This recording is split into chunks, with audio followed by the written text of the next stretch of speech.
Hi everybody, welcome back. It's nice to be back, isn't it? So the Victoria. Sorry for that. All right, good afternoon everybody. It is good afternoon, good morning, sorry. My name is Richard Skaczynski. I'm the CEO of Coraggio, and I've got to say, it's lovely to be back in Brisbane. All I can say. Lovely to be back. It's lovely to be back. You know, it's been like, I was here actually 2 weeks ago, had a long discussion with the federal police, but that's okay. Stop that, they didn't let me in. You'll be happy to know that both John Sweet Kelly and myself are now in the construction industry, so they're all God bless our premiers, that are unemployed 3 million people, so it's all very good. But I just want to start by saying we are back, and in summary, I just want to say a big thank you to right at the top of the tree to all our members. I know they said the global financial crisis was once in 100 years, and then they say 10 years later the pandemic's once in 100 years. And it seems to be that private business every 10 years gets whacked with something. But anyway, we're all here, and we're all safe, and we're all healthy. And I feel really good in Queensland because we're all the way from Melbourne. I'm going to Melbourne. And they said to me this morning, actually, Brad said, have you been to Melbourne? I said, no. Good. Yeah, that's another story for another day. But it's lovely to be back in Brisbane, and I'm so very proud to be here. We have missed you all, and I know I've spoken to all of you through the period, some not as often as others, but it's great to see you. I'm privileged to say that a lot of our members have traded through. We're all here to bandy together. I just want to say that. I know sometimes we feel alone at 3 o'clock in the morning, and I know some of you get emails from me at 3 o'clock in the morning, but that's not the story again. But I just want to say we've all banded together across 3 states, and I know the Queenslanders, some people from Sydney have reached out to Queensland and vice versa. But on the whole, I think I just want to say this to you. We've never seen a federal government spend 12 to 15% of GDP in its history. And we've never seen the ATO that transfers money to private business on a Sunday. Right? We've never seen a government give money to the unemployed, to private business, to the pensioners, to everybody. And I think from what we hear from Canberra, I know you all know our people in Canberra, they're going to give us some more money. We've never seen it. And God bless us, we live in the luckiest country in the world. I think we have to say that, you know. We have 100 cases or whatever it is today, but in the scheme of things, we're one big island in the middle of the world. God bless, we're all here. Something that we've all learned. And I just pray every day that we're all healthy and married and children, and they're all good. And I've got a report there. I know COVID cases in Coraggio. I know we've all heard that word 1,000 times, but we're all healthy and we're all back, and we'll all get through it, I guarantee. And if anybody needs any help, then please ring me or email me or whatever else, and we will help all of us. And we're back, and we're back in business, and we live to have another day. But a big thank you to all the members top of the tree. Right after that, a big thank you to all the chairs. I know the chairs worked pretty overtime, and to try and get around to all of you, and it's been as much as a nightmare for us. I've got to just say, use positive words. It's been to get on top of it, but I've got to say all our businesses, including the hospitality ones, will all trade through, and we feel confident that none will end up in receivership. Great, and we'll continue to work with all of you as we do. The other point I just want to say a big thank you to Dexter's. Dexter's gone through some major changes, but they are following as best they can COVID guidelines. They have special dispensation, if you don't know, from Anastasia Palaszczuk to actually keep this facility open, as they do in New South Wales, not from Anastasia, from Gladys, and obviously from Daniel Andrews in Victoria. So they've been fantastic to work with, so a big thank you to Dexter's. We're back. We've got a huge lineup that runs up between now and Christmas. I know the big hot news that everybody wants to know is when are we all going to the Polish Club? I know we'll be talking about that. We're actually going to go there in August, and we've got a big speaker lineup. We're actually really lucky today. That subject is fantastic now, and the Queenslander. And I love female. I just love entrepreneurs, and I love hearing their story. I think we've got a great one today. But I just want to say, ladies and gentlemen, great speakers all the way through to the end of the year. A few surprises, and it's lovely to see you all back and smiling. I heard last month there was lots of action and hugs, which is great, and we look forward to working with each and every one of you. We've got a few guests today and a few visitors. Big welcome to all of you. I hope you enjoy the day with us. And but I just want to say we're back, and we're back with a vengeance, and great support from the shareholders and directors, with all of us, and it's certainly lovely to be back here today. Without any further ado, we've got a big action-packed lineup all the way through to 1 o'clock. We're going to start with what I think we've been very lucky to this lady invited us to us today, and I'm going to hand microphone over to our new chair of CAP 44, which is Michelle Lagana, for the introduction. Thank you. Well, today it gives me great pleasure to introduce what I can only describe as a remarkable, unique and insightful woman. And today we're going to apply the Chapman rules in the spirit of being completely open. So there will be confidentiality around Francesca's talk, which is going to be very open with this, which is a delight. Welcome, Francesca Webster. Would you mind sitting up there where we can see you? Hi, everyone. Let's welcome Francesca.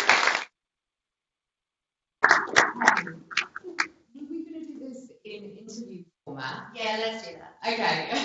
I couldn't ask you for anything different, but we can just go. I know how busy you are, and I didn't expect you at the last minute to prepare a presentation. So I thought we'd do some Q&A, which is always fun, keep it lively. And then we'll throw to everyone here today, my fellow Coragio members and colleagues, and they can ask you some questions if that's okay. All right, so I'd like to kick it off, and I'd like to sort of wind back the time.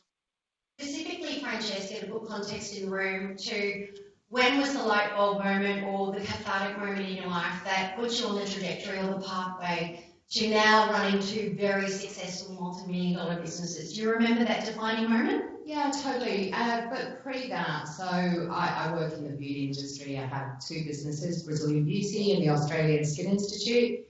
Any of you guys heard of Brazilian Beauty? Yeah. Do you know what we do? Do any of you guys know what we do?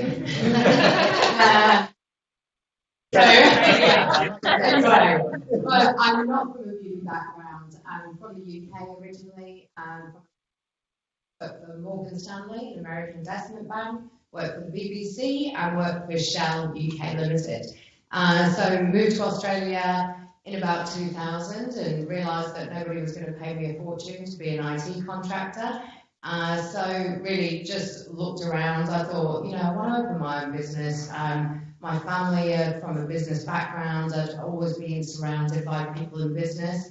And I'd just gone through a relationship breakup. And I was like, you know what? I've got two kids. No one's going to pay me a fortune to be an IT contractor. I'm going to give it a go setting up my own business. Worst case scenario is I'll need to go back out to work and work in the IT space. So it was really that it wasn't so much, it was a business decision, a life decision, I suppose, at that time. And yeah, I suppose here we are today. Here we are today. So let's just pull on that thread. You mentioned Brazilian Beauty. So we have a bricks and mortar beauty salons with franchisees. And I'm cognizant of the fact that you sell some products through there as well, but it's largely a service providing business. Very successful, I think 33 plus franchises across 2 or 3 states. And then you have your ASI business, which is newer, which is really online product selling, distribution, packaging, and it can be scaled up or scaled down. Less personnel, not dealing with franchisees, and undoubtedly different regulatory requirements as well. So I guess the question is, how do you juggle running two very service providing businesses, Francesca? What's the trick? Magic. Well, look, I suppose the businesses are interlinked, and both businesses are really just centered on one thing, and that is the customer and the customer experience. So it's, I suppose it's just about bringing the right team together. I'm just going to correct Michelle. So we have 21 franchisees. So I grew that brand originally, had a couple of company-owned stores. People were knocking on my door going, can I buy a franchise? This looks awesome. So at that time, choose to grow the model with the franchising model because it required very, little further capital investment from me. We now have 21 clinics. Over the past 18 months, I've acquired back about 5 of the clinics. So now in July, next month, I'll have 8. And my plans are to buy all the franchises back and just be a company-owned store model. So referring to that Chatham House rules before, I am in a legal dispute at the moment with some of my franchisees. But coming back to the business diversity and how do you tie that all together, I think as a business owner and somebody like myself, I like being in every aspect of my business. So I actually just really enjoy the diversity. I enjoy the fact that I'll go to work in the morning and be working potentially with the marketing team, and then in the afternoon, with the finance team, and then figuring out, how we're going to bring stock in from China, and then working with the warehouse team on our distribution and improving it. So for me, I think I'm a bit of a hustler. Like, I love the hustle, I love the bustle, I love the change, I love the diversity, but it all comes back to what the customer wants. It's not about what I want. It's and delivering those customer expectations. So during COVID, the irony, and I guess having diversification to businesses kind of paid off. And correct me if I'm wrong, Brazilian beauty salons shut down. So that was obviously a tragic time for you. However, the ASI business, because you sell hand sanitizer, obviously was a benefit during this crisis, if you like. So I guess there are some key advantages to diversifying your business. Did you want to talk about handling that whole COVID-19 situation? Sure. Did any of you guys get shut down on your teams during COVID? Did. One person. Okay, so I have the Brazilian beauty brand's been around for 16 years, right? So we've got a lot of team members that we know intimately. We've been, part of their lives for years. And oh God, I'm going to get upset. It's okay if I cry, right? But I remember that day and just walking to work. God, I've got to just stand all these people down. And I think, knowing what we know now, it's different, right? But at that time, we didn't know if we were standing people down for 2 weeks or for the next year. We didn't know what it was going to look like. And being a female-focused brand, obviously there's a lot of emotion that goes on in our business.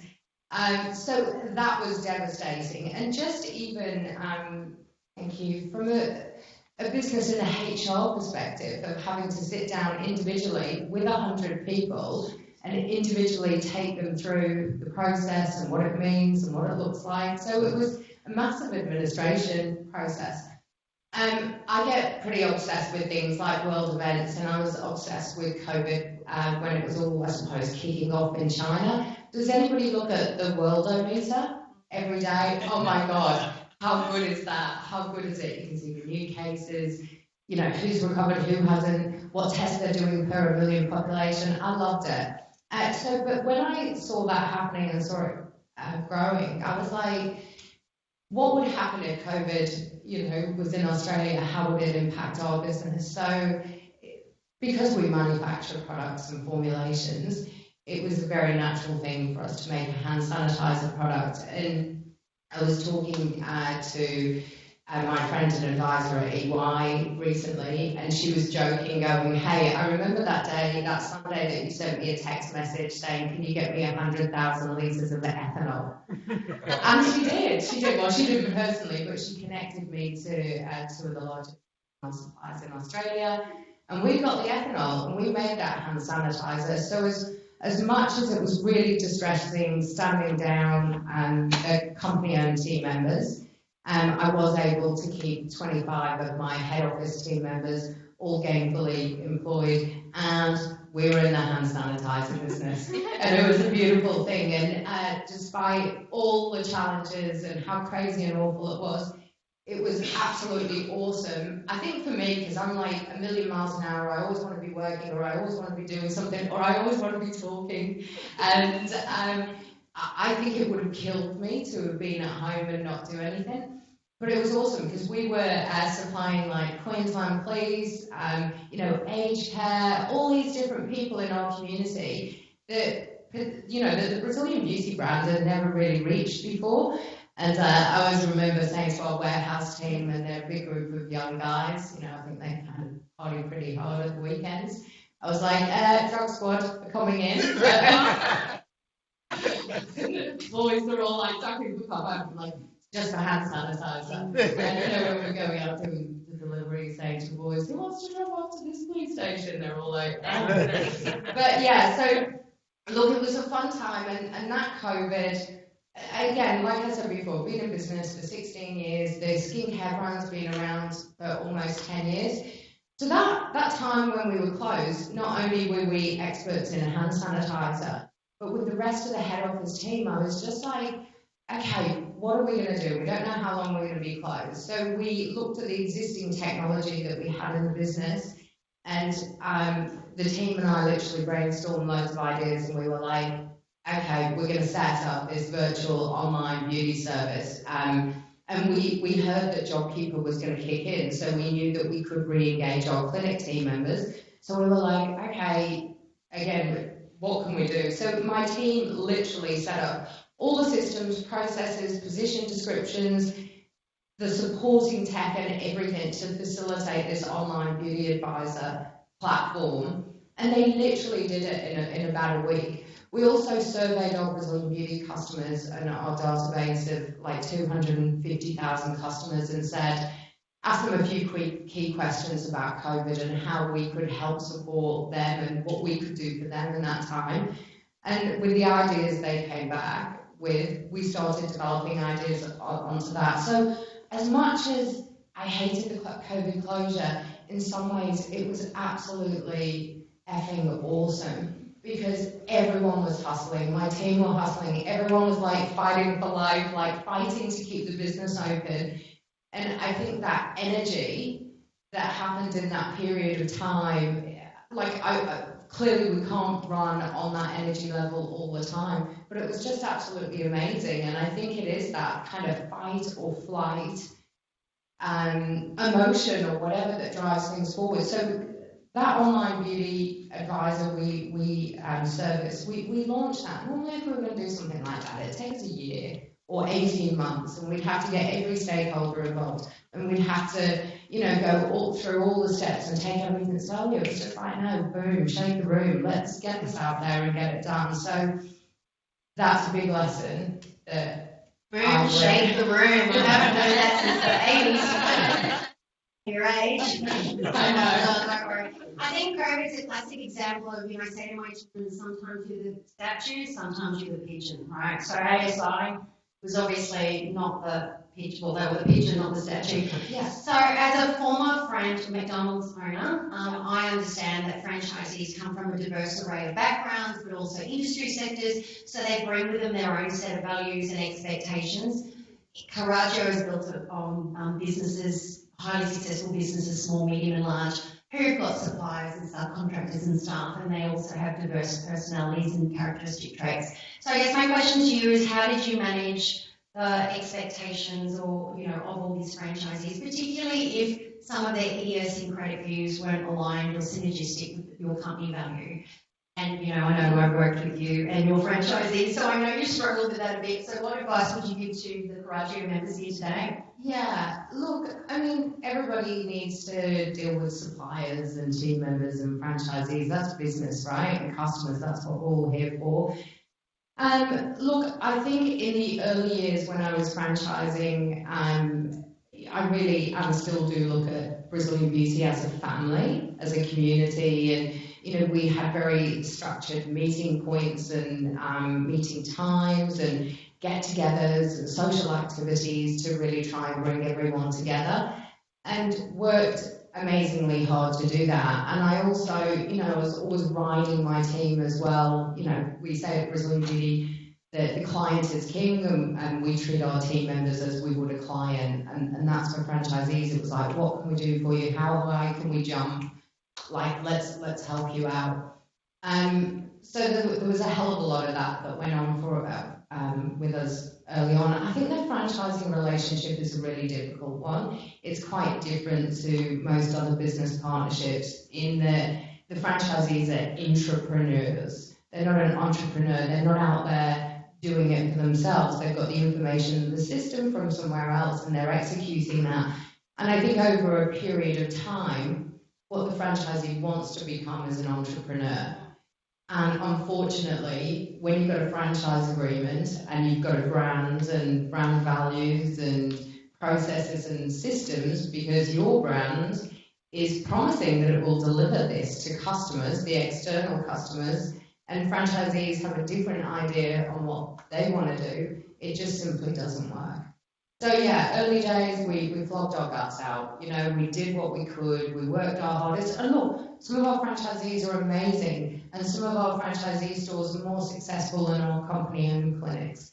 And a credit to them. But for me, as an individual, the time, the effort, you know, everything that you put into that process, it's like, hey, we'd spend less time and money doing this if we were company owned. And look, that's just my particular situation, but I think with relationships, they need to be respectful. You need to build them. You need to put time into them. And I suppose as a business owner, as I said, you just need to weigh up. Are we spending too much time doing this for this little return? And also to me, like the business to me is personal, right? It's my business, right? You set up a business when it's your own, with your own values, your own morals, how you want people to be treated, how the customer wants to be treated. And I suppose when that's violated, you take it personally. You know, so... Well, the franchise model works on the premise of continuity and consistency, whether it be branding, architecture, culture, and all of that. So naturally, when they want to go outside of that model, you're losing that consistency and that continuity. So on that note, from both your businesses, would you care to share with us any takeaways or lessons learned, things that worked, things that didn't work, and from either company that you'd like to share with us today, looking back in hindsight, 16 years on, what would I have done differently? I'm 100% shareholder of all of my businesses. And I think knowing what I know now, I probably would have taken on investment earlier on to scale the businesses and got more growth, because I think that's the journey I'm interested in going on. What else would the franchising model, I probably would have handled that a little bit differently and maybe looked at a licensing model.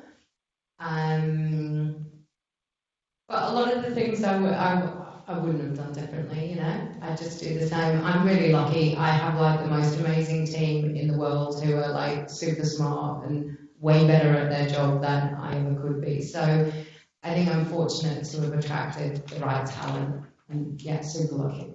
I think as a purebred entrepreneur, you're very instinctive and you always go with your gut feel, and it usually serves you well. So I think that's why you've been really successful. Interesting, Melinda, she talked about equity early to grow the company. Let's have that conversation, so you might want to connect with. I'm really fascinated with high performers, and you know, we've got quite a few of them in the room today. You're obviously in that category. I'm probably fascinated because I'm not in that category.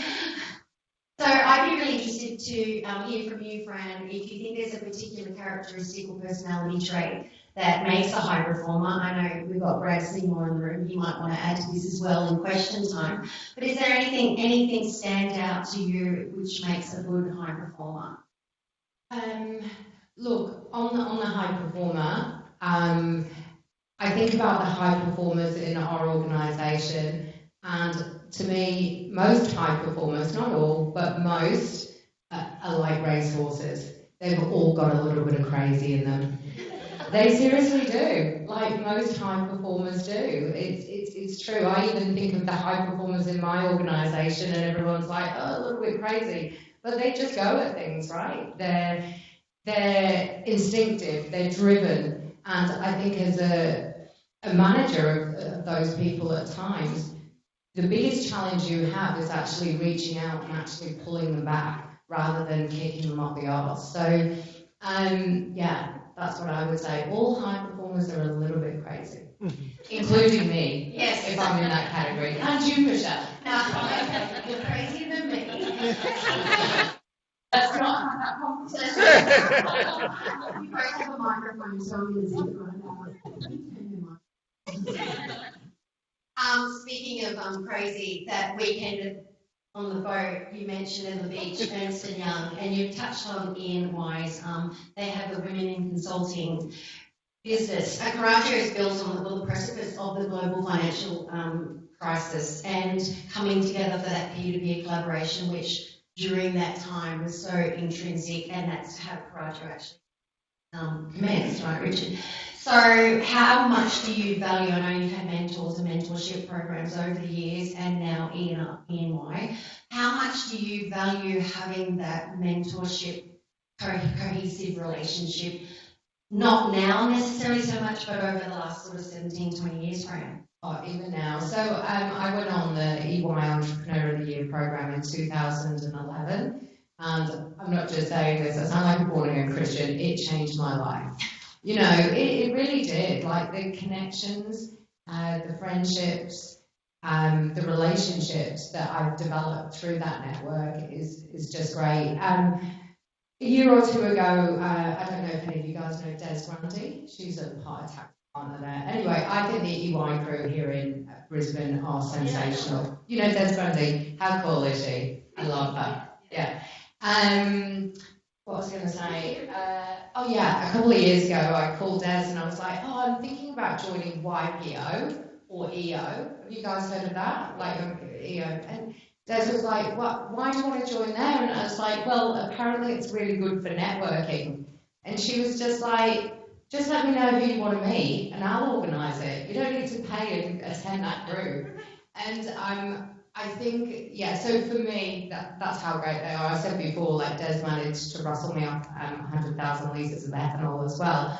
So for me, it's been critical. I think it's been great to have spaces that are being all female only, like with the CBA Women in Focus group, but also just, great mixed entrepreneur groups. The EY again do an event every year in Monte Carlo, so they invite me along there. They've got one in the US every year as well. So I think as a business owner, it gives you an excuse to travel, and also just to hear some sensational speakers and their stories, and to hear other people's viewpoints. And I think that's what that network is about. It's just about constantly learning. Like, I don't know everything and I don't pretend to.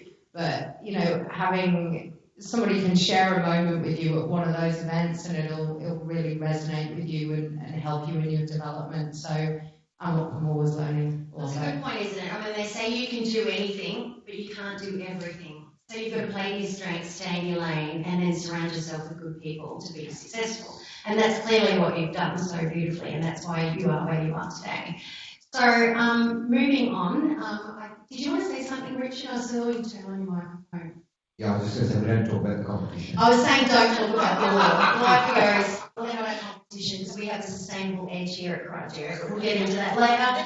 So before I throw to the floor, I guess I'd like to ask you a question. If you were speaking to your 18-year-old self very briefly on the phone, knowing what you know today, what would you say to yourself? Apart from anything. I knew that Michelle was going to ask me this question. I'm thinking about it a lot. And I don't know if you guys are going to, can I swear? Okay, go out and fuck more people.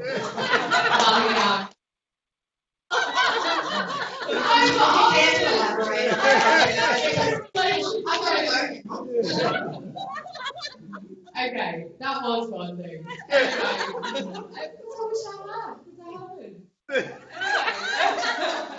I like it. No, but my 18-year-old self, I'd say, don't worry, wear your heart on your sleeve, don't sweat the small stuff, never give in. The girls are loving it. I seriously wish I had back to I haven't had many relationships. Okay, this is where I'm going to take you. I'd like to end on a different note, actually. I'd like to close on something very different. So the old adage says, it's the journey, not the destination. If we were to flip that, and I think everyone in the room would like to hear, Francesca, if we were to flip that adage and say it's not about the journey, it's about the destination. What does that destination look like for you moving forward, and not male related at all? It looks like just right here, right now. It's just being happy in the moment, being myself, and enjoying the people around me. Beautiful. Well, I think, let's give her a round of applause.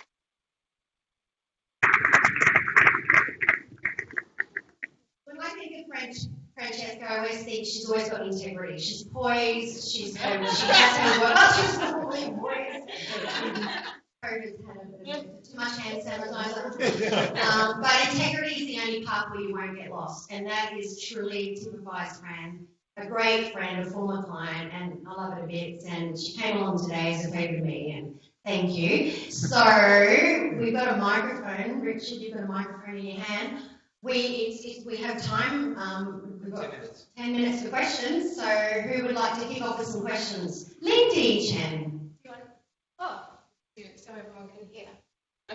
Hi friends, I love your inspiration. It's a great story. And in Chinese we call the 挫折 or the 危机. So grow from crisis and find opportunity. One question I want to ask you: what's the vision for you for Brazilian beauty? Where you heading, and how that look like in 5 years' time? Oh yeah. So vision for Brazilian beauty, really, like Michelle alluded to before, my other business, the Australian Skin Institute, is online. So the vision for Brazilian beauty is to acquire back the franchises, just really to be Brisbane centric. So it's really easy from a geography perspective to look after everyone and bring everyone together. From that, focus more really on the virtual space. So we're looking at developing technologies about at-home treatments or in the workplace treatments. Actually, I'd ask you guys that. Would any guy or any person in the room, if you could have somebody come out and perform a beauty treatment in your workplace, and maybe your workplace would even pay for it, would you do that? Would you like that? Because would it save you time? Yeah. Yes. I know, I'm like yes as well.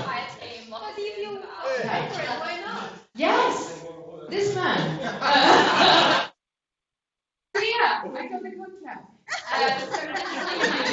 What's Brisbane Beauty going to look like? Brisbane Beauty will be that Brisbane-centric brand. But yeah, we want to grow virtually and grow through technology. So whether that's the at-home, in-workplace, even our virtual consultations, like people are still wanting to Zoom with both brands. And the plan for the product really is just to focus on scaling that. With stockists, we're looking at doing intellectual property deals at the moment, one in China and one in Canada. So we'll be looking really how do we grow that brand and take it to the next level. So yeah, there are plans. Thanks, Fran. Anyone else? Ramsey. Hey Fran, how you doing? Congratulations on your success. I was going to ask, why did you get into franchising at the start and why not stay company owned? That's a question I've often asked myself as well. It was literally because I opened 3 stores and people were coming to me saying, is this a franchise? Can I buy one?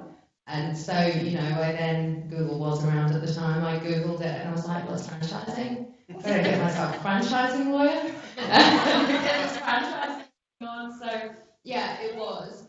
And as I said at the time, it was a cost decision because it costs, between $350,000 and $400,000 to open a new clinic. So it was definitely, okay, let's grow through that model. And I genuinely thought at that time as well that having a franchisee in the clinic would really drive the business forward. And don't get me wrong, it has in some cases, but in other cases not. Yeah. They say a close cousin to risk is regret. So I guess that's a hindsight thing. Anyone else like to ask or make a statement? No, I mean, I'm loud enough. Talk about the 5-year plan, but I mean, if you just pick waypoints throughout your career, there would have been a different 5-year plan. Have you had a 5-year plan at all times, or has it been more instinctive? A bit of both, really. I do get distracted with the opportunity at times, even when the plan's in place.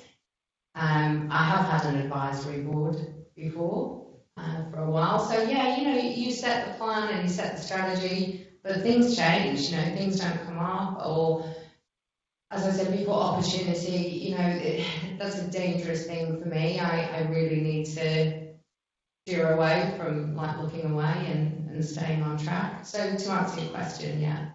have had a 5-year plan before. Have things come off? Yes, they did.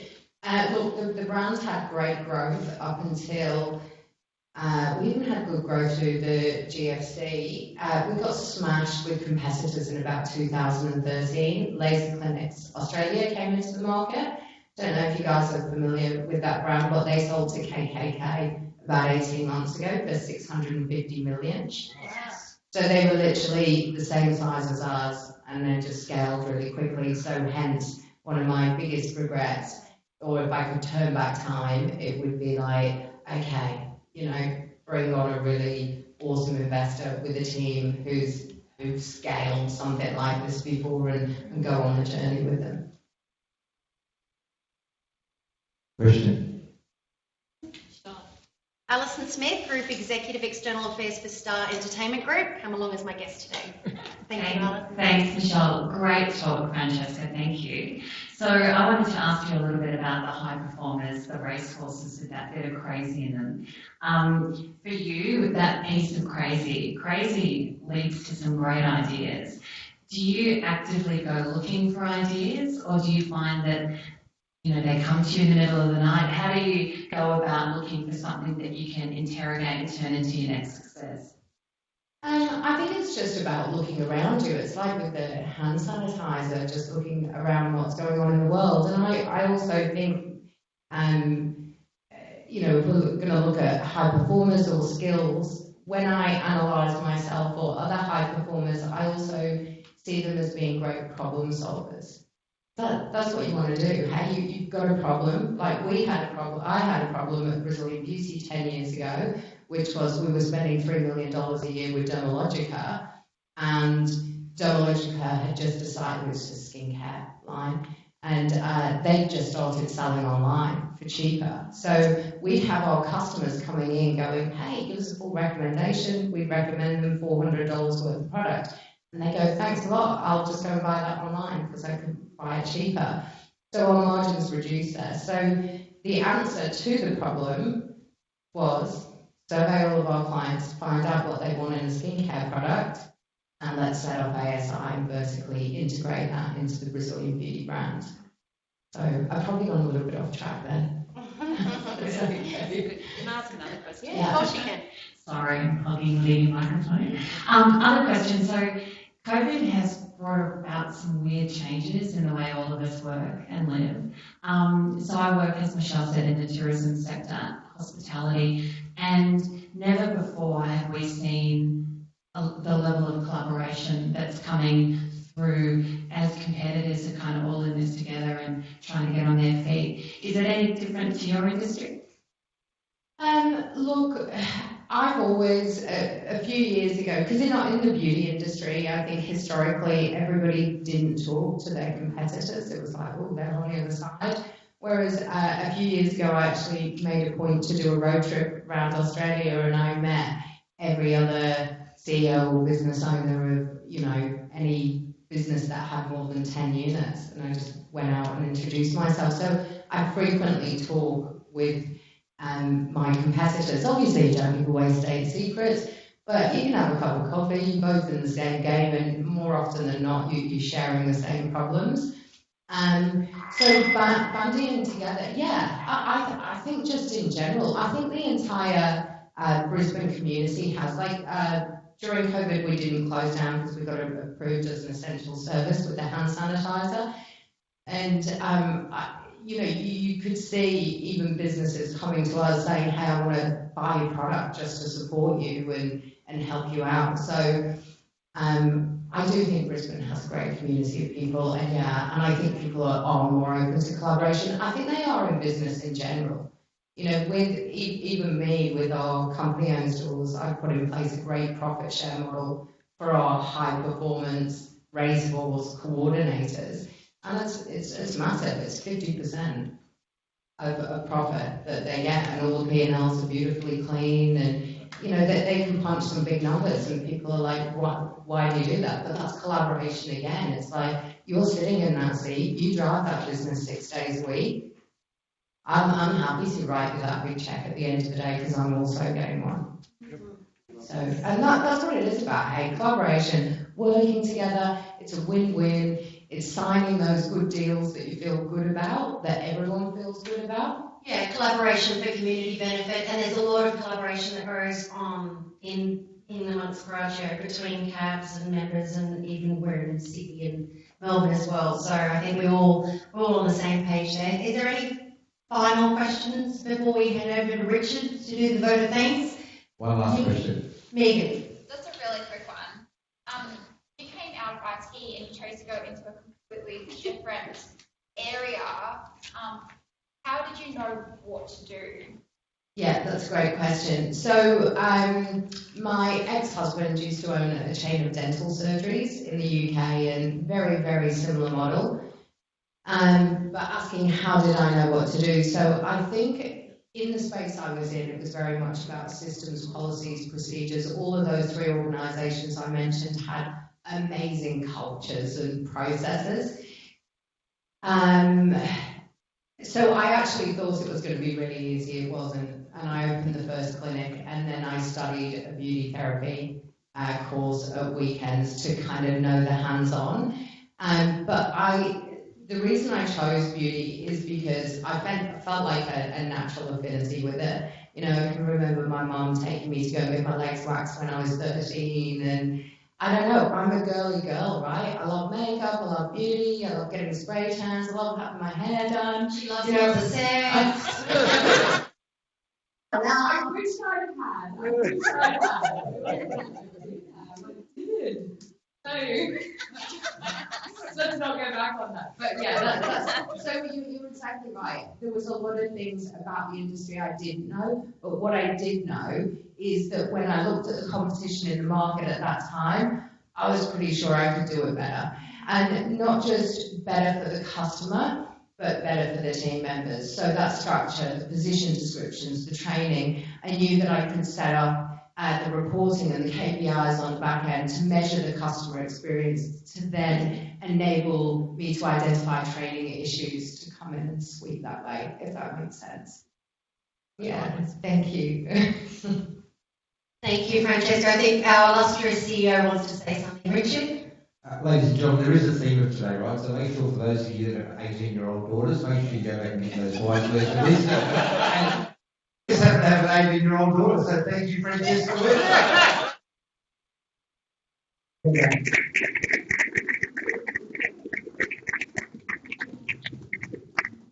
I love the fact that when Michelle Lagarde says there's cat and mouse rules, it really is cat and mouse rules. You know the sad part about that? There's a video camera up there that's got the green button on that means it's recording. That's no conversation. Red. All right, thank you. You're welcome to stay or you're welcome to go. I know you've got a busy schedule. That's okay. Thanks, Francesca. Have a great afternoon. Thank you. Please don't drink that all in one day. Thank you. All right, our next guest, ladies and gentlemen, is a bit of a serious matter, and I think, Felipe, where are you? Come and join us. Come and sit here with me. It's a bit of a serious matter, and I think we as adults and we as entrepreneurs, you want to just check your microphone? Hello, can you hear me? Yes. Yeah. Okay. It was a really interesting time because for those of you that all of a sudden we were all at home and we weren't travelling and we were working from home and certainly our daughter just started a job 2 weeks ago with Bauer Media and 2 weeks later was at home for the next 4 months. So we're all at home. So I think the next particular subject, and sometimes all of us, what we certainly find as entrepreneurs, people come to us and say, well, you know, what do we do here? And we're sort of considered to be the bane of all knowledge at home and in business. And I'd like to introduce our next guest speaker for all of us, just take, and we're going to talk for 15 minutes on this, but I think there's some learnings here from the experts, things that we need to know about. So when our staff or our family come to us, that we can take away from today. And we're lucky enough to have Felipe come and join us, who has studied this area for probably quite a long time. Yes. So ladies and gentlemen, without any further ado, Felipe. Thank you. I'm from Brazil. It's funny, Francesca. A lot of things that she was saying, I was in love what she was saying because it was spot on a few things that I would like to speak on, especially they think that we all love to do it, but we never talk about it. And she brought that out beautifully, and we all laugh about it. Yes. But yes. Especially because tomorrow I am doing a men's day retreat about sexuality. And then she was all that in the middle of the business people. Michelle, so now I am a counselor. I've got a master's degree in counseling. And a little bit of my story why I started doing counseling. It was, I had a divorce when I was 27, 30 years of age. I was here in Brisbane. I decided to leave. I'm from Brazil. Another thing that, talking about Brazilian beauty, I'm from Brazil too. It's like I'm meant to be here. But then after 3 years that I was here in Australia, which I just left Brazil because it's not a good country to live. It's really, really hard to make money and make a living out of it. But then within 3 years, I've got a job, I'm away from my parents, I'm paying my bills, I'm doing everything that society tells that a man should be doing. Why am I feeling like I'm a 13 years old boy in a man's body of 33 years old? And then that's when I start going to a men's group and start doing some work and start seeing myself a counselor. And then that journey led me to ask, you know what, I want to bring this journey to men, to all men in general. And this journey is basically simple. It's the first half of life until we are 30 to 35. It's the journey to develop our ego. That's when we acquire possessions, that's when we become successful, we get married, we buy houses. Between 35 to 60, that's where the majority of people here is. That's the moment that when we start asking, hang on a bit. Normally this happens between 40 to 45 in men. That's when you hang on a bit. My graduation was 20 years ago. It wasn't 5 years ago. Oh, my wedding was 15 years ago. Oh, when I did that trip that I went to Disney World, I was 15. That was 30. Oh man, hang on a bit. Oh, my parents are about to die, and then that's when you start challenge the egoic journey. That's when the crisis of limitations happens, and then that's when the mental health issue, anxiety, depression, all these issues is just a symptoms. When you don't want to go and deal with this crisis of limitation. I don't like the word midlife crisis. I like more the midlife transition, because that's what midlife crisis is. You are just avoiding the fact that you are getting mature and you want to be young forever. And his wife would just say, oh, I would like to have sex more because it's exciting. We need to. And then it's really beautiful what she brought out, because the best age to have the best sex is when you already has gone that, when you get married, you already have kids, you have already been successful, you don't have to achieve those things anymore. That's when your life and everything that you do start gaining a new meaning.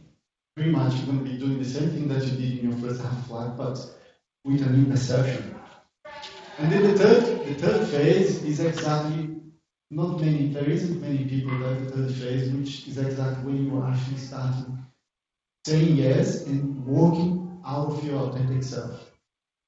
The ego and the authentic self is extremely, it's difficult to find the difference. But I remember that when I started my first year, 4 or 5 years ago, I met one guy that he was high level on the business method, and then said, forget it. There is no heart in business. There is no heart on the board level. Another executive said, don't try to bring harmony and work-life balance on the board, because I've seen this happen. Whoever brings that up in a board level, they are out in 6 months, 7, 8 months. There is do not mention the word balance, do not mention the word harmony. We always want more and more and more. And this is the egoic journey. This is the ego journey, the acquired perception. How can we measure successful? By the amount of money that we make. And how can we measure feelings? You can't. That's one of the major things that people who are facing midlife transition is in. I've got a lot of things inside of myself. Who am I going to talk with? So that's when the business in the corporate world doesn't value much what you are feeling. Hence why we've got a lot of mental health issues, and I've got people who are in contact with high executives, especially in the mining industry. They say, oh, some of these executives are having suicidal thoughts, and they have no one to talk about. Including the EAP, the employment system problem. They say, no, I'm not going to go there because I'm afraid that the shareholders will find out that I went there and I'm out. So they don't know where to go. And then counseling. How can counseling happen? How can counseling help?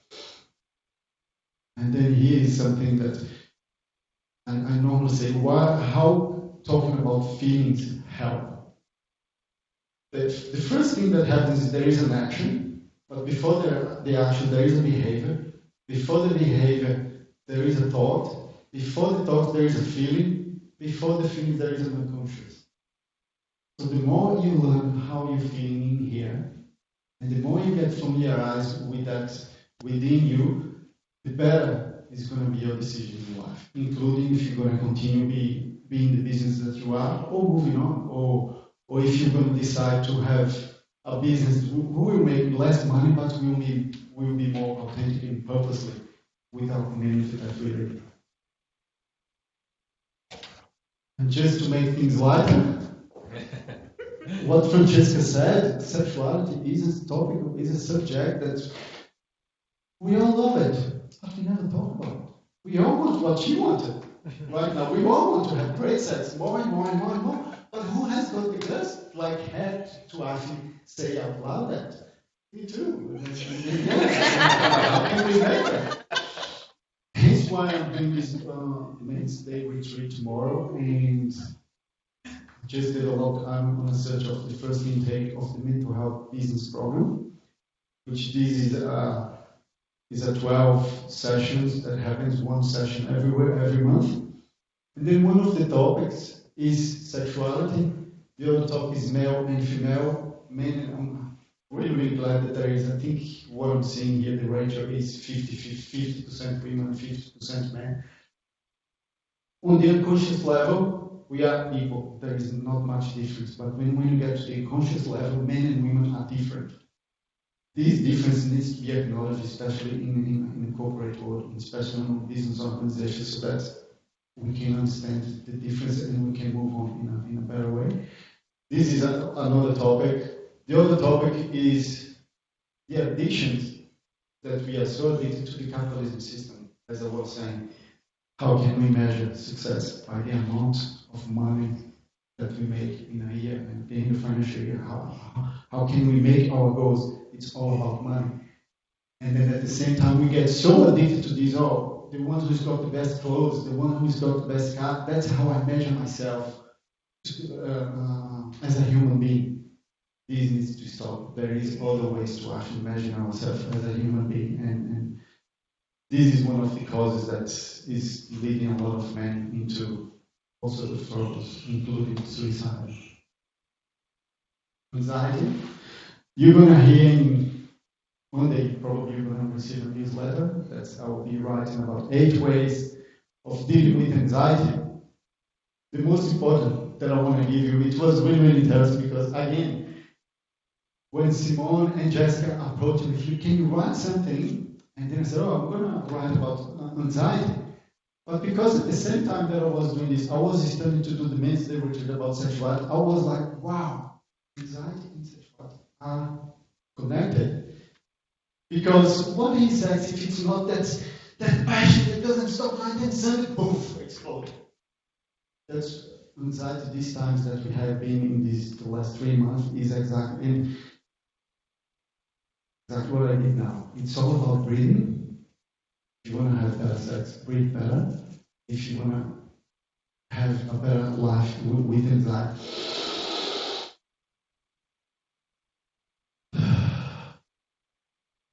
And the tip that I'm going to ask you, if you decide to pay attention in your breathing, pay attention how much time do you spend more, and how much time do you spend less. When you inhale,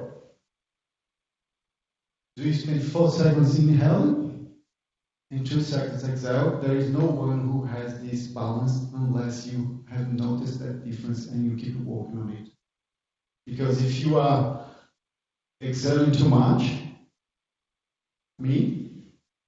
you probably haven't achieved your potential in life yet. You tend to let it go too much, but you don't have much in. If you are the one who excel too much, you probably eating a lot, or orgasmic center, always want pleasure all the time. And this is already some kind of awareness that if you are, and then it's funny because I have been doing this, and then I'm having issues with anxiety, feeling a little bit of pain in my chest, I've been to the doctor, and I've been a counselor, I know what's going on. But the thing that I'm actually finding myself to have less pain in my chest is breathing. And doing this purposely. I did right now I was nervous just before being here, and then I was noticing that I was spending 1 second, then 1 second, exhale. Only now that I'm starting getting back to my normal self. And then Then the last point that I thought in telling you about the 8 way, one of the 8 ways, is if you are really, really feeling anxious for COVID-19 or for what's coming ahead, when you feel that anxiety, pretend that anxiety is here sitting beside you, your anxiety, not mine, your anxiety. And then how are you going to relate to her or to it? Treat your anxiety as it was if your loved one. You might say, no, your anxiety might say, stay where you are. Don't invest in the superannuation now. But then you say, you know what? No. Let's breathe a little bit. I'm here with you. I'm not going to reject you. You are with me. I'm moving forward. I'm going to do what I need to do, even if you say no. And then you're going to start taking that decision because it's a decision made by heart, mind, and guts. Sometimes our depression, our anxiety doesn't want us to move forward, but then you need to be gentle. Do not try to. Most of my clients, when I do this exercise, all that they want to do is bash. And then I tell them to sit in this chair, and then they, what I've been doing with myself. Yes, exactly. You've been bashing your own self. And then they start learning a new way. And then that's when they start getting the authentic self, becoming more authentic, becoming more aware of it. And there is no issue about it. Know that there is not only men, I know a lot of women that they say, no, I will never see a counselor. No, I don't want to talk about feelings. You, my husband, you go. I don't want to get involved with this. And men, of course, they often ask, why talking about feelings? How come feelings? So, anything. It's just about awareness of what's going on, and then they start being more comfortable in their own two feet. If you've got any questions. Any questions, ladies and gentlemen? Please. I've got 3 young boys in my house, and they're all becoming teenagers. And is there anything, because I'm managing the business and having all the stresses of life. I've also got 3 daughters, but with the young men, I come from all young men. I come from all male family. Is there any advice you can give me to be a little bit more gentle? Because I tend to be a little bit more straight line, pretty tough on them.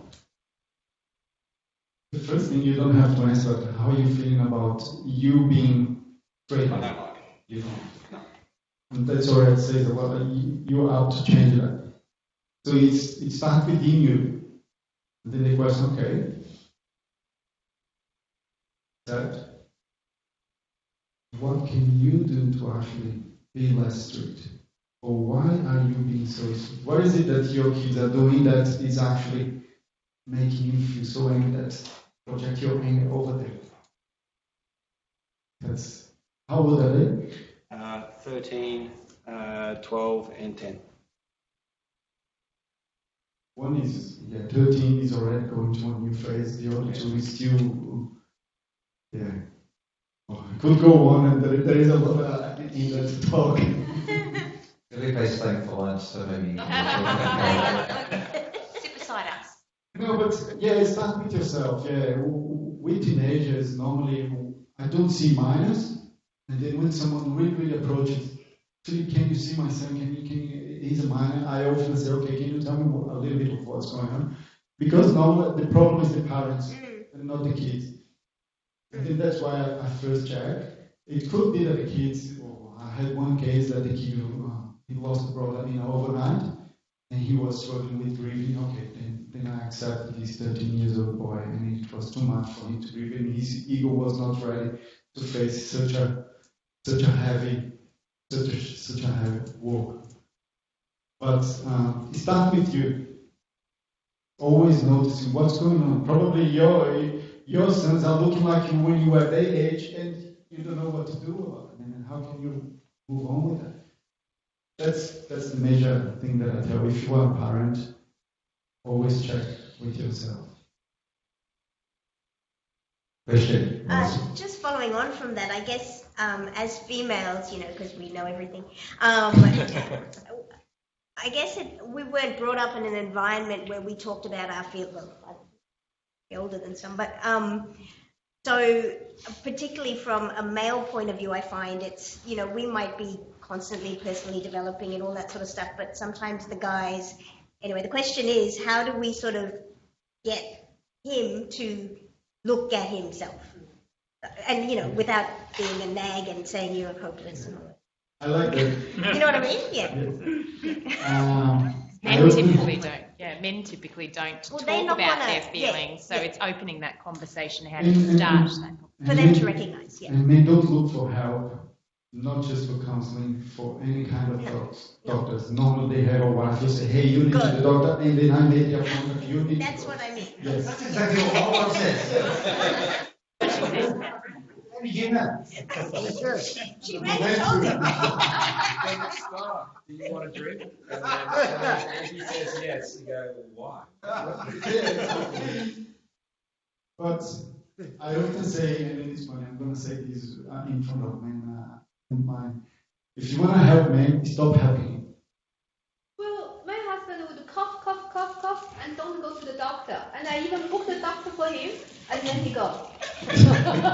Otherwise, he wouldn't. First, don't help him, but don't. If you wanna, when I say don't help him, is stop washing his dishes, stop washing his clothes, stop cleaning the house for him when it is his day to clean the house, and then stop. Listen here, you.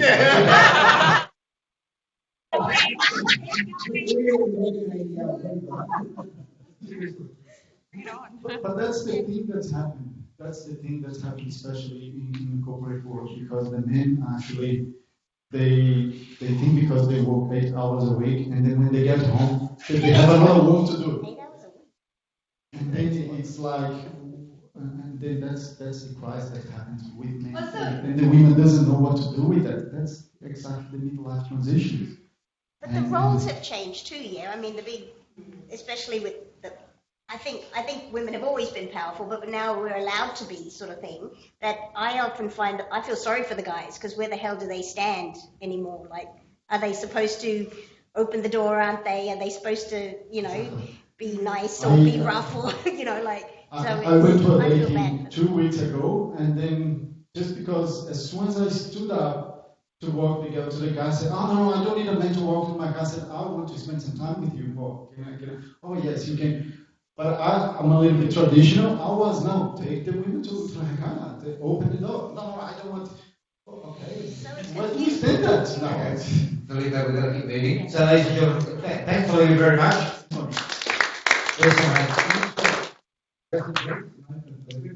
Felipe's going to stay for lunch, and he is a Queenslander, so he's on standboard 24/7. So if anybody needs, I'll give you his home number, his phone number, whatever you need. And any of those blokes are feeling a bit down, I must be reading. Good guy. Thanks, Felipe. All the best. Cheers. All right. Speaking of boss and who's the boss and who runs the business, we're going to invite Barry and Mrs. Stanton up here, please. Come on, you two are right here. Mr. and Mrs. Stanton, come and join us. Barry, you can sit on the outside. Cammy, you can sit in the middle. Come on. No, not too far. Just come down one more. Just move the glass and just come. Put Cammy in the middle. There you go. There you don't need a microphone. You don't need a microphone, do they? That's works. So this is a part of the segment we're doing across all the different boards. Now we're all back at Coraggio, just to get a bit of a feeling for everybody as to who's who. And ladies and gentlemen, I'd like to introduce Barry and Tammy Stanton. They're members of Coraggio there in John Sweet Kelly's ward, which is CAB 41. And can you tell us a bit about the business, Tammy? Your business, what are you talking about? Barry, tell us about the business going. Platinum Electricians, so a really cool contracting service company. Started when? How big? So we had another company. 18 years we've been going for. 9 years with Beltec. Bought the franchise 10 years ago. Done 2 terms, and it's grown quite considerably over the period of time. So I started just me, and then Tammy came in, and then I don't know what else to say. 20 staff. 20 staff. Yeah, 12 vans on the road, 3 apprentices, estimator ops. Nice too. So if we follow Felipe's theme, who's the boss in the business and who's the boss at home?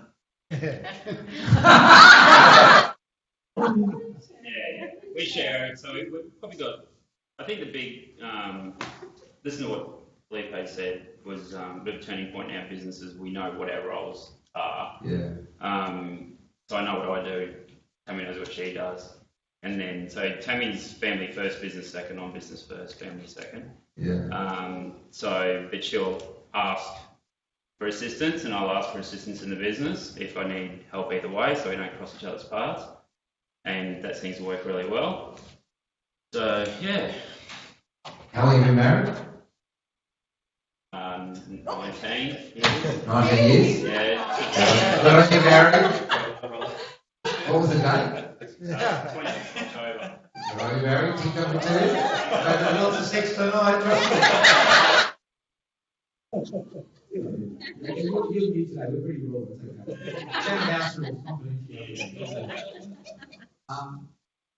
Tammy, what's the tough thing? How many kids, sorry? How many kids in the family? 2 boys. So tell us a bit about running a business and running a family. What are the challenges? I think it was just what Barry was saying.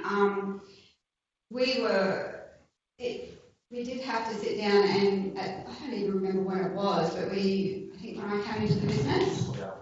And we just basically said, okay, like, my primary role is to make sure the kids get to where they need to be. I obviously do a lot in the business in regards to HR and that kind of thing, but I'm the one who goes, right, they're going to this or that. And if I need help with that, then I'll ask him.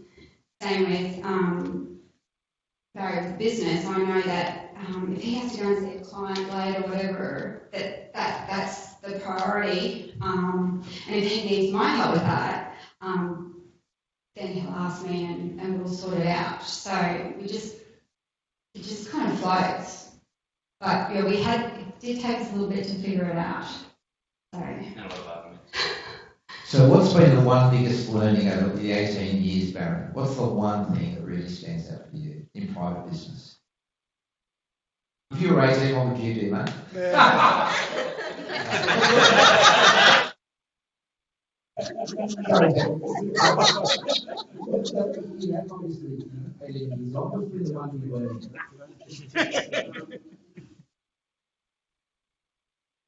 don't know. I did do a lot of things. I started business when I was 21. So I couldn't do it any younger. I already had a contractor's license and everything while I was an apprentice, and I always knew I was going to be in business. I don't know. We've always supported each other's goals, 100%. Like when I'm going back to study and doing my masters, when we're in the middle of a business and doing all this other stuff, he'd take the boys out to the movies so that I could do that. And the same with you. Like we've seen friends of ours, their relationships have broken down and divorced because they weren't on the same page and they didn't support each other. So if Barry has a crazy idea about in something in the business, I'm like, yeah, let's do that. Let's see if we can make it work. Not great, that's crazy and stupid. We try to just support each other's ideas and vision. We've got similar ideals too. Like, we like travelling a lot.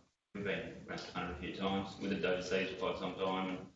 And, so I think that's when we met. We probably had very similar. I think business and all that sort of stuff kicked off. So Barry, what does success look like to you, mate? It's been that travel. It's never been about money. It's never been about how big we were or anything like that. I think it was just be able to have the time that we wanted to be able to do what we wanted to do. COVID sort of put things on hold this year because, like, I suppose the big thing for us was education for the boys. So basically go to private school. Sport was big when I was young, so the boys obviously very sporty. But travel, and I think the kids are on their second passport or something, and they're like pleasant. Anyway, I wasn't on a plane until I was 22, and I think they were on a plane when they were a baby. But yeah, so I think, look, travel was our number one goal. We've done a lot of travelling, and we keep sort of joking about it, but if something happened now, I'd pretty be content where we're sort of at the moment, I suppose. What are the next 10 years for you, Tim? What does it look like? Next 10. It's interesting, COVID has definitely we've been having a lot more of those conversations because it did impact us. We've probably lost 50% of our work. And we're going to be in a rebuilding phase. We want to do it again, and been having those kind of conversations. And we went, hang on a minute, if we just get back to 12, we don't have to go hard for the next 5 years. It'll be good for super, and then we can decide what we want to do after that, whether it be the profit sharing thing and be one of the only electrical companies that's owned by electricians. I don't know, but we just thought, let's just kill it for 5 years and then make a decision to whether we want to kill it for another 5 years after that or back off or what it is that we want to do. I think we did decide that, didn't we? So was COVID good or bad for both of you? Good. It was good. Yeah. I think Brad had that collection process. That was good. No. There's been a lot of lessons learned out of it. So obviously the cash is king. We've sort of looked at everything, I suppose. We turned everything on its head and looked at what everyone was doing, how they were doing it, where efficiencies could be made. One of the big ones was the mental health. So we actually had our estimator attempt suicide 3 months ago. So we had a tough conversation yesterday at a toolbox meeting about mental health and that. So I think we've been sort of, we actually see a counsellor once a month. So I actually had a nervous breakdown 10 years ago, I think. And then went through this whole journey and rebuilding and what life was about and where we lived and all that. So we're big on lifestyle, like where we live, what we do. So it's not about cash and property. We do have it, but that's not what our driver is. Going back to the whole mental health thing, I think as long as the team's healthy and everybody's communicating. We were about them during the COVID. We had the estimator, and we definitely had our first ever stress leave during this time. We had another staff member go out on stress leave. We noticed a lot of change of behaviour within the team. And we truly believe that was because of COVID. How people were handling it. We were trying to help the staff through that. Oh, we had a lot of young staff too that they're a different generation to us, so they have high debt and they have high stress that goes with it. So, the zip pay, after pay, whatever it is, they're up to their eyeballs in it half the time. We've never been like that, but listening to their stories and where they're coming from, they've got these, $60,000 dual cab utes and jet skis and ski boats and everything else, and they don't own any of it. No wonder they're stressed. And then when you turn around and say, work's backed off, they're like, holy shit, how am I going to pay this $100,000 thing back? So we then went into, no, we're pushing hard with work, work's coming in the door, you know, you're not going to lose your job, you know, all that sort of stuff went on. So there's some pretty tough conversations that went on, but yeah, you just rolled the punches, I suppose. Ladies and gentlemen, Barry and Tammy. I just wanted to say that's actually during the whole COVID period, some of you may or may not know this, we all, people my age, actually went through the global financial crisis 10 years ago. And what was really interesting when this time around the pandemic hit, people said to me, well, how do you cope with it? And I said, I felt myself in a really fortunate position because I could actually pick up the phone to all our members across 3 states and talk to them and say to them openly, you know, how are we going to get through this thing together? And the amount of owners that said to me, I don't really know, but when I work it out, I'll bring you back. And it was really lucky that we were able to just talk to each other, you know, and I actually felt privileged. So I was like this conduit of information, passing this person on to that person, on to this person, on to that person. And there was all this honest communication going across the 3 states between all these owners. And, you know, we saw some really successful businesses, you know, people turning over, you know, lots of money, ringing me and saying, you know, my business is now down to a fifth of what it used to be. But you wouldn't believe it. I've seen more of my wife, I've seen more of my children, my 4 children in the last 3 months. I've had more home-cooked dinners in the last 4 months than I've had in the last 40 years. So, you know, I actually prefer to have a fifth of the business, but have a much better home life. And I've actually reconnected with my wife, husband, and partner, and I've actually reconnected with my kids, and you wouldn't believe it, I go surfing with them twice a week, and, you know, I don't rush into work. So people were sort of coming back saying, I've just got a better quality of life. You know, we don't have to sit on the mobile 14 hours a day, 7 days a week. And that's probably the one thing that I did here. So I just want to say thank you to Philippe for being really honest.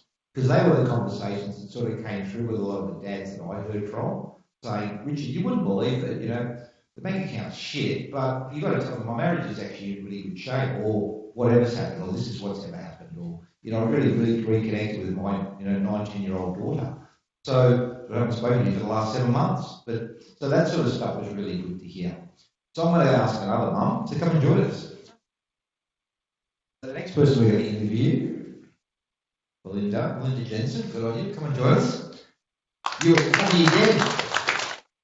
Everybody, and she's in tab 43. There's Andrew Smith. Where's Andrew? Get a good look at both down the back. There you go, Andrew. Thank you. And what do you do? What are you and Scotty? That's right. Scotty do. Yeah, so we have a company, Streamline Property Buyers. We're buyers agents, and we help people to buy property, whether they're home buyers or whether they're investors. And we also help more sophisticated investors to not only buy property but renovate and develop those properties to manufacture additional equity. And you started the business when? So our business is 2 years young at the moment, so started in August 2 years ago. Have you always been around the property game? So Scott is a licensed builder, so we have always been in property, and excuse me, we are property investors ourselves, have been, bought my first property with Scott when I was 18. So we've been on this journey for many, many years, and because of Scott's construction experience as well, we not only look at property from an investment perspective, but we're also identifying maintenance issues and opportunities in property. The way Scott looks at property is very different to the way most other people look at property. Builders always have a bit of an eye for detail. So. And children? 3 boys. And how old are they? I was just telling the story in our group earlier. I cried this week, last Thursday. My eldest is 17 and he just got his keys. So he drove away for the first time and I felt like I lost him. So that was last week. So he's my eldest, 17. I've got a 14-year-old son and an 11-year-old son, 3 boys. So what's been the learning, family and business? This business is our lifestyle business. We have come from running our own construction business for many years, and we've just been very fortunate to now be in a position to do something that we love to do, not something that we have to do. And it is a lot. We do work from home, and the reason that we started the business was to have more time with our kids because we realise they are growing up very quickly, and that when they do drive away, you just, you lose that time. Then the grandkids come. Then the year, hopefully not too soon. Not ready for that. So what's the future look like? Much of the same. I mean, we love doing what we do, and we're driven by passion, and we're driven by the fact that we've got the skills to help others to do what we know works. People need a home, and we love to be able to help match people with their ideal home, and we love helping people position themselves in properties to create wealth for their future as well. So we absolutely love the job that we do. It's not a job, it's a lifestyle for us, and just being able to balance that and be there for our kids, for their sporting events, and watching them grow up and being part of their journey, that's what's the driver for us. So Melinda, as a mum and as a businesswoman, if you had to go back to 18, what would your advice be? Let's just say I had already met Scott by the time I was 18. I shouldn't say that, should I? No. So how was COVID for you guys? Did it affect the business? Yeah, significantly. We're still at about 50% down on where our projections would have been. We dropped down to about 10% of our normal operations, and then that increased to about 23%. We're up to about 50%. So it's a gradual recovery, but clearly people aren't thinking about investing in property when we're in a global pandemic, and people tend to cocoon and then they stop thinking about the future. And there's a lot of scary headlines, admittedly, at the moment about property markets, and so that's also a challenge that we're having because we are competing with a very negative media headline. So I think COVID for us was a time where we did a lot of internal reflection. We spent a lot of time at home. We painted our house. God knows why, that was a crazy idea, but we painted our house, Queenslander, so that was great because we manufactured some equity.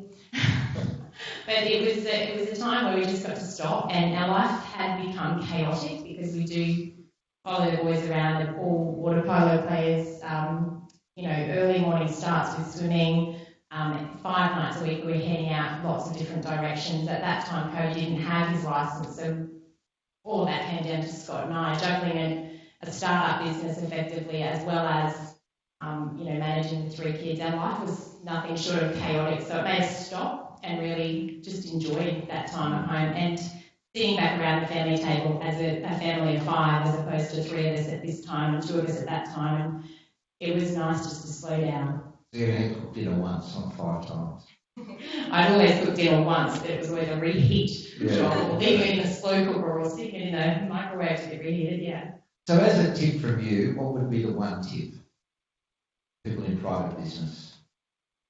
I think, and this is one of the reasons why I joined Coraggio, a lot of my friendship circles are corporate, so and my friends that, are friends of my kids' friends, parents or whatever, they're in medical, they're lawyers, they're in that corporate world. They're not small business owners, and I think that the way a small business operates is very different.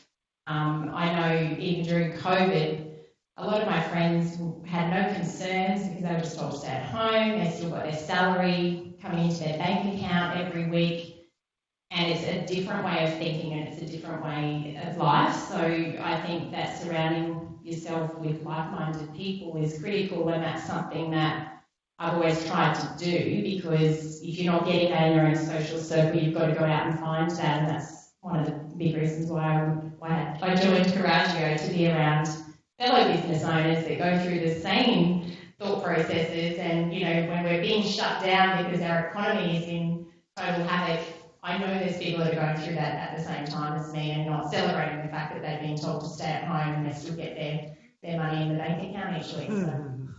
Yeah, pretty scary thought how many government people from government departments got stood down during the pandemic. Zero. There you go. Ladies and gentlemen, Melinda Jensen. Joe's back. Come on, Joe. Joe, did you do a deal? We're close. Oh, we're close. Come and see this big fella. So Joe's from Cab 42. You got that bloody hard-hitting bloody chairman, haven't you? What's his name? Brett Seymour? Yeah, that's all. Yeah, he's bloody relentless. He's a bloody pain in the arse. But anyway. Ladies and gentlemen, Joe, bring the white today. She's actually off today, the young fella's getting. She's a home cooking, mate. Oh, you don't know Kathy very well. Elliot said that. So, Jeff, just for everybody's benefit, you might explain what you do, please. Yeah, we run a software company called Jessie, which is a typical one of these modern tech startups. We'll hear about what a startup is.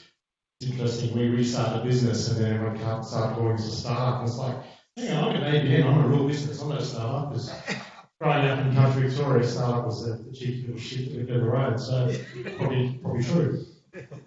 So what Jessie does is, it's about mobile and remote workers. So anyone that has workers who do a lot of travel, whether it be the red dust or international travel, Jessie automates the process of they check in when they're okay. And if they don't, our system automates the referral to an escalation. So we deal with from small businesses in the community health sector through to the Rio Tintos of the world. That is our largest client. We founded the business in 2014, not knowing how to raise capital, not knowing how to even do what we need to do. We just knew we had to build technology, and I'm an ex-phys ed teacher, so I have no idea about what technology is. So been lots of learnings, but very, very fun journey most times. And COVID was interesting for you? Yeah, especially when you think about a business that is based around travel. There's a holy crap moment there. We're very lucky that two things, we have a lot of great monthly recurring revenue that our clients just get paying, and for them, Jessie's a core service. It's a critical part of their business that more than ever they need to know where their people work. So one of the proudest things with our team is we saw Rio Tinto, our largest client, doing 200 journeys a day, which we will get paid a couple of dollars per journey from, suddenly go from 200 within one day go to zero. And it's like, and we factored a lot of our story on this, what this growth would be. So we suddenly, and Jessie stands for Journeys, Events, Safety and Innovation. So two things suddenly became really obvious. We had to really talk about the events and we had to get innovative. And what we actually did was just change the language from being about journeys to actually about activities or events. So it became working on site, working from home, working remote. Because as employers, you will know you've suddenly got people working from home. Are they okay? You've still got the same duty of care responsibilities to make sure you're covering, even though they're now working from home. And that was everything from a small business through to Rio Tinto, that supervisors still sitting in their offices in Perth or at home, and having hundreds of people still drive off to work and really no idea what that looked like. So it actually, I'd say it caught us probably allowed us to become more relevant for our clients. So it was a pretty significant part, yeah. And the other key thing, we've been working on doing a partnership with a global company, and that happened during COVID as well. So despite all the trauma that was happening and the change of business, we managed to secure a global deal with a company called Fleet Complete during that time as well. So all over Skype or Zoom as well. So it was a pretty cool thing to do that within inside a month. So it was a pretty big moment for us. So you guys have got an office in Brisbane and in Townsville, is that right? Yeah, so the company was born in Brisbane, Townsville back in 2014. So we moved. We still have 3 people in Townsville, and they'll probably stay there. We're not going to increase that, but we need to probably be in Brisbane closer. It's not so much about being closer to big business. It's actually the decision makers. It's the cheapest of getting from Brisbane to Perth or Brisbane to somewhere else. So the decision was mainly getting closer to our market. So we now have 5 people based in Brisbane, and we've been funded on serial, what they call angel investment. So we have a cap table of about 22 shareholders, and we're currently going through the calls on before is going through what they call a Series A raise. Just a wanky word really for a couple of $1 million. So we're looking at a $4 or $5 million investment hopefully in the next few weeks. Interestingly, we're actually toying whether we actually want that. So it's a really crazy position to be bootstrapping so long, and then suddenly look at that amazing opportunity. And I think Brad said it the other week, if this deal came across your desk any time in the last 3 years, you'd be through the moon. It's like, yeah, we would, but now we need that much. So it's about now getting the right structure and whether we set more people up in Brisbane or Perth or Sydney or what that looks like. It's certainly a high growth plan. It's really interesting. I want to hold you there, Brendan. It's interesting to hear what Francesca said earlier about how she scaled, she franchised it out. Now she's in a legal stage, scaling it all back. It's interesting that when Joe just said, exactly what Brad said, not that long ago, we would have wanted the $4 or $5 million, and COVID sort of finished, and he's had to kick back a bit, maybe thought about it, maybe he wants to go a different way. And I think it's a general theme, would you say? I think it's been consistent, like what Francesca said about the hustle. You know, I think COVID, taught us all a little bit of hustle. I feel like I've been hustling for 5 years, but seeing the way our team hustled, and they were all on board. And I think we've talked about that Team Australia moment, where I think everyone in business, everyone would have dug in and done roles they don't normally do. You hear about chefs serving restaurants and on plates and things. So the ability to sit back and reflect has really been a key thing for us. And probably also look at how fortunate we are. We're very proud of what we've done as a team, but also look at the depth and thickness we have with our clients. We're like really, really proud to look at that. And have time to do that, because we want to be on the treadmill otherwise, not stop to look at that. So, Joe, you're a bit younger than me. What's been the big learning for you? During COVID? Just overall. I think probably the most painful thing we've been through that we had to learn the hard way was when you separate from a founder, like as my original best mate. And the amount of advice we all get from lawyers and accountants about saying be careful going into business with family or best mates, it really hurts when it happens. So the most painful part we went through most of 2017's energy was exiting a founder, or 2017, 18 months exiting a co-founder. And my learning from that was being really clear on the rules of engagement, no matter who you deal with, and look closely at what you can and can't do, or if one wants to leave or stay. Partnerships. That for me, that was more painful than going through a divorce, because it was, we had shareholders' money on the table, we had 10 families invested in the company that we employed. So to actually have to separate from a co-founder and not know what it really looked like, except paying lawyers lots of money, they were all good then too, by the way. So that for me was, if I had the time over again, it'd be like, you've got to do this. This is do the prenup and talk about the prenup before you actually get married. Do the prenup. Ladies and gentlemen, Joe Wilhelm. Thank you, Will you have it, ladies and gentlemen? John wants to say something. Yeah, come on, up you come. Ladies and gentlemen, our National Chairman, John Kelly.